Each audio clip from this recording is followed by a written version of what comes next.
that good? Here, take a bite like this. Here. This is the same thing.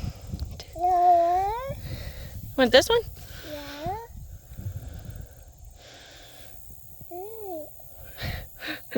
You're so silly. You want to go pick some more? Alright guys, I'm literally only like halfway, a little bit more than halfway through the one row, and I have at least probably over half of a bucket or basket, whatever that is. But I have to take a break to show you guys. I have to go through here. I'll have to take a break to go help Michael, and he's going to try and skim off the top of the grass to make me another asparagus bed, because we went asparagus foraging last night and found this whole picnic table in this broken swing set full of asparagus plants. So he's going to make me one big bed with the tractor, and I'll show you when we're done. Okay, this is the progress of our bed. We just have to till it up and plant the asparagus, and he's gonna go dump all the sod.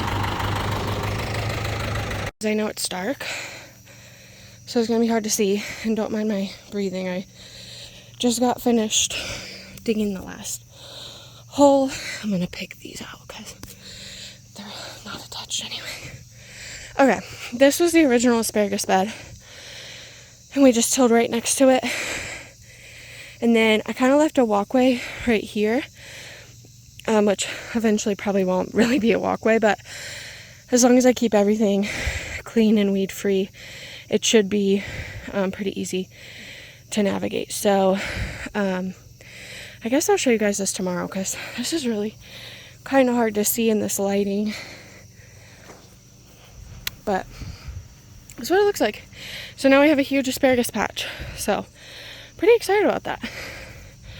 What I'm not excited about is the fact that I didn't get anything else done, except I did pick my corn, so I'll show you guys how much I got. My back is killing me from all that digging. Okay. This is on my corn harvest, and I have random cobs because Arlo wanted to try it, and I'm a sucker for my kid, so I let him try it. But I really don't want to do anything with this tonight, but realistically I don't want it to go bad.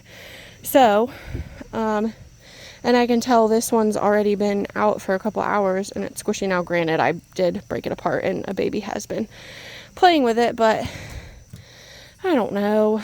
I guess I probably should freeze it tonight. I don't know, I'm gonna look it up. I've never left corn like this, just in the husk overnight, but look at it, all looks pretty nice. None of it was really nasty or anything. There was one cob that was pretty rotten that I threw away, but most of it's pretty nice. Also, I found some more corn smut, and it's already gone to spore, so unfortunately I don't think I can do much with that one. But there is another one that has more corn smut on it. This one might have it too. This one was down beneath that one. But there is another cob somewhere in here that I do think has the corn smut as well. I don't know where it's at. That's not it, but that one is weird looking. I don't know. There's a couple duds. There's a couple weird ones, but here it is, I think. Let me open it. It didn't have corn smut. It just was formed weird. A bunch of it doesn't have corn on it, and I think that's why it felt so lumpy. But anyway, I'm going to go in and shower because I'm ridiculously sweaty. I think I'm going to take just the basket of beans that I picked, and I might just put them in some water and let them crisp overnight, because there's no way I'm picking beans right now. It's almost dark. I'm exhausted. I have no interest in picking beans. But that just means that I have provided myself with a whole other garden day. And I wanted to, it's probably too dark for you guys to see, but I wanted to check these peppers. Whoa, you guys can't see that. It's getting pretty big. These peppers are doing so great since I sprayed them. They all have fruit. I need to pick these hot banana peppers. Uh-oh. Something ran through this one. Probably my dog. I've about had enough of him. Look at these okras. I think I'm going to have to just let some of these go to seed with all the rain. Look how big they are. I mean, it's just unnecessary. We don't need okra that big. They're seriously huge. I don't know what I'm going to do with them. I don't know if you can fry them when they're that big or not. Y'all have to let me know. And I think probably one more day on the plant is not good for them, so I'm going to pick those real quick. What are those? Tomato? How do you say tomato? Say tomato.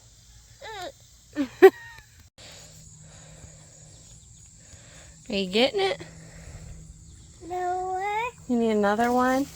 Yeah. That one's not good enough. You need a different one. Here, this one's already started. Yeah. Pull the husk away. Roscoe.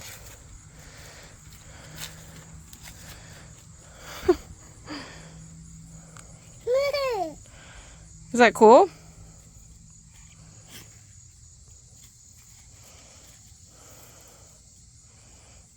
Do you need help? Look.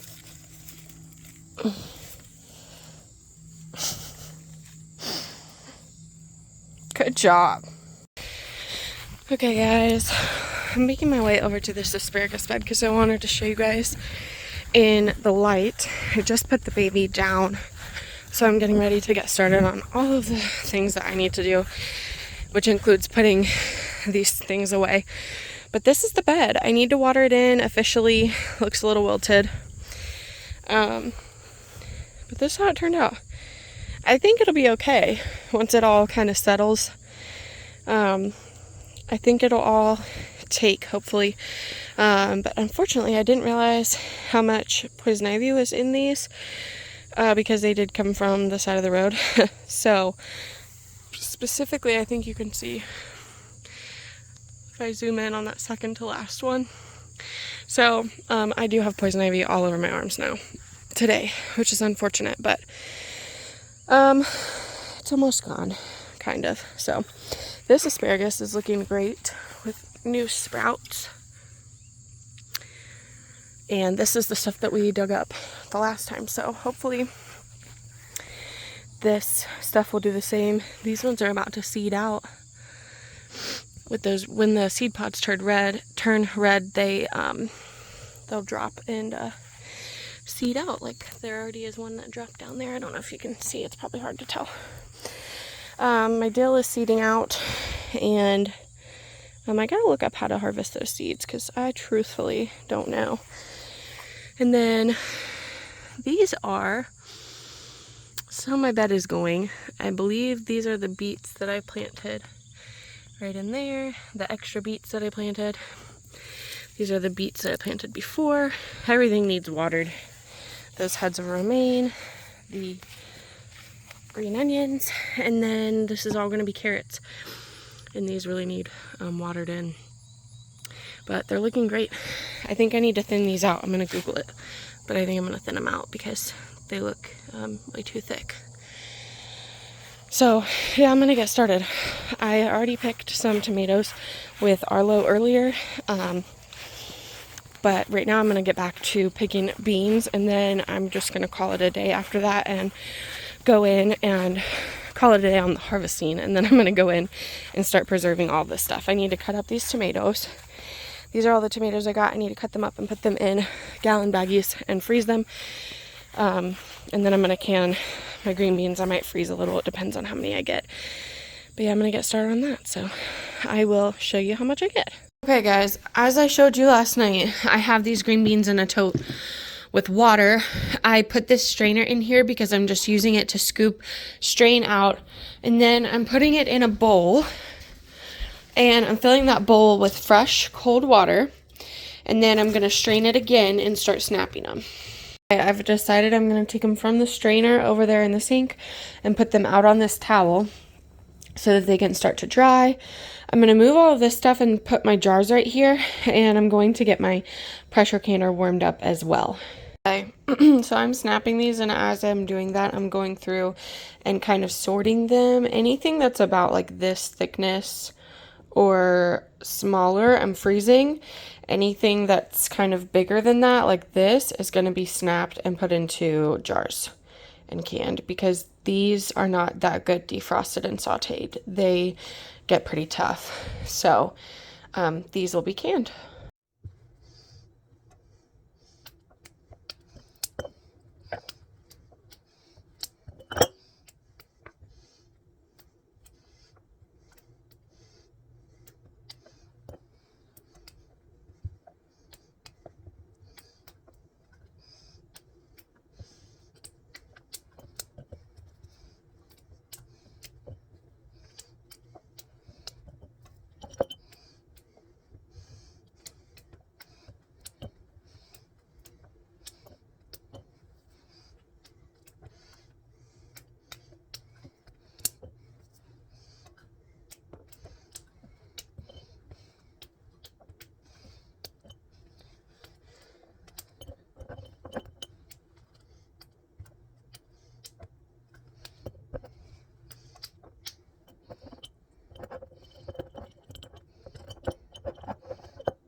Alright guys, I have my first batch in my canner. I'm going to put this lid on, and then I'm going to take a break while those pressure can to go put the baby to bed and get him ready to go to sleep, and then I'm going to keep snapping.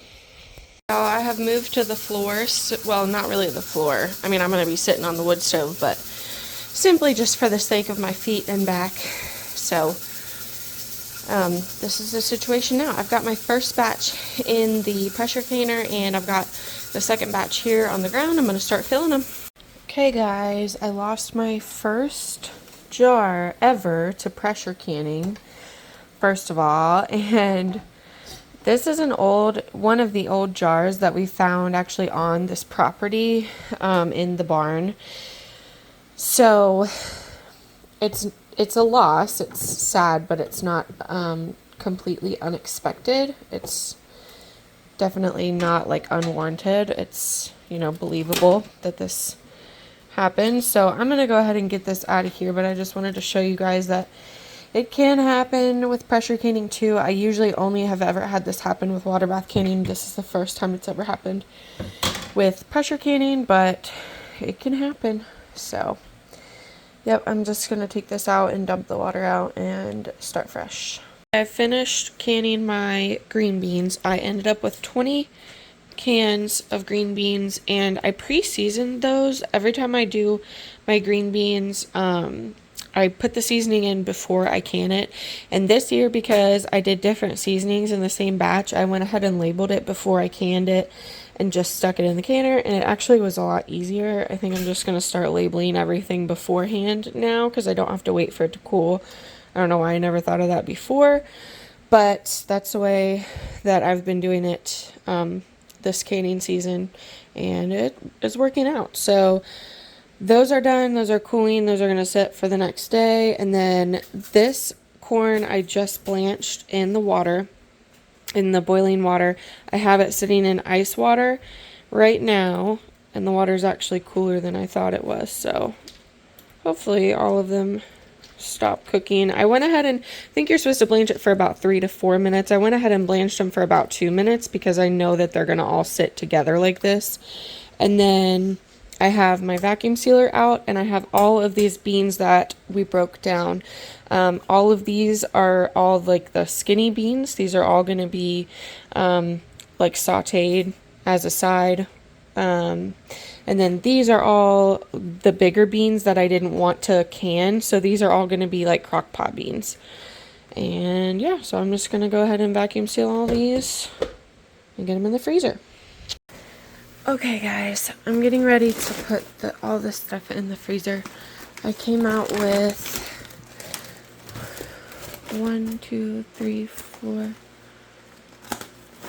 5 bags of corn on the cob, and then 4 bags of corn off the cob and then a bunch of bags of beans. So I ended up with all of that and 20 cans of beans and a lot of dishes and no time to do them, and it is midnight, so I am going to sleep, and I'll see you guys in the next one.